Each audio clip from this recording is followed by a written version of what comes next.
रूस की सरकारी न्यूज एजेंसी टास ने खबर छापी कि उसकी परमाणु पनडुब्बी बेलग्रद ने पोसाइडन टॉर्पीडो का टेस्ट पूरा कर लिया। बेलग्रद पनडुब्बी और उस पर पोसाइडन न्यूक्लियर टॉर्पीडो, ये पुतिन के हथियारों की ऐसी घातक जोड़ी है जो पूरी दुनिया से जीवन का नामो निशान मिटा सकती है। यहां तक कि खुद अमेरिका कहता है कि रूस का पोसाइडन टॉर्पीडो समंदर किनारे बसे अमेरिकी शहरों में रेडियो एक्टिव सुनामी ला सकता है। वहीं रूस की बेलग्रद दुनिया की सबसे लंबी सबमरीन है। बेलग्रद पनडुब्बी की लंबाई 608 फीट है। दुनिया में इतनी लंबी सबमरीन किसी देश के पास नहीं। अमेरिका के पास जो सबसे लंबी सबमरीन है वो भी 569 फीट लंबी है। कहा जाता है कि रूस की ये पनडुब्बी इतनी ज्यादा लंबी इसलिए है ताकि उसके अंदर पोसाइडन टॉर्पीडो फिट हो सके। और पोसाइडन न्यूक्लियर टॉर्पीडो पुतिन के उन 6 सुपर वेपन में एक है जिन्हें दुनिया उनका ब्रह्मास्त्र मानती है। रूस का मीडिया तो दावा करता है कि पोसाइडन टॉर्पीडो जापान के हिरोशिमा पर दागे गए परमाणु बम से भी 100 गुना ज्यादा ताकतवर है। इसलिए पोसाइडन टॉर्पीडो समंदर के किनारे बसे किसी भी शहर को नक्शे से मिटा सकता है। पोसाइडन फटते ही तुरंत तो तबाही मचा ही सकता है, वो इलाके में इतना जबरदस्त रेडिएशन भी फैला सकता है कि दशकों तक वहां जीवन मुमकिन ही न हो सके।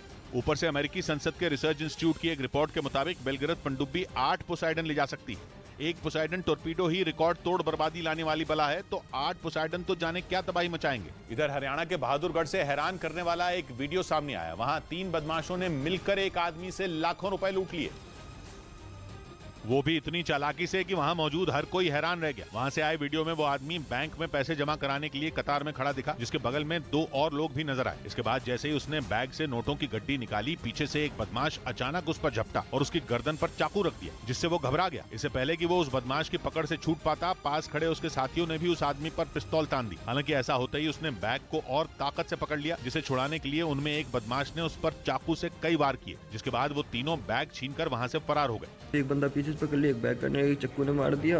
हालांकि इस घटना का वीडियो बैंक में लगे सीसीटीवी कैमरे में रिकॉर्ड हो गया, जिसके आधार पर पुलिस लूटपाट करने वाले आरोपियों की तलाश में जुट गई।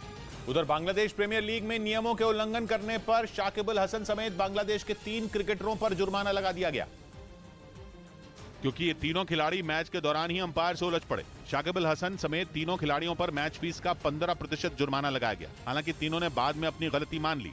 इधर जोशीमठ में खतरनाक इमारतों को गिराने का ऑपरेशन अब तक शुरू नहीं हो पाया। जोशीमठ के लोग सरकार के फैसले के विरोध पर धरने पर बैठ गए, जिसके बाद खतरनाक इमारतों को गिराने का ऑपरेशन रोक दिया गया।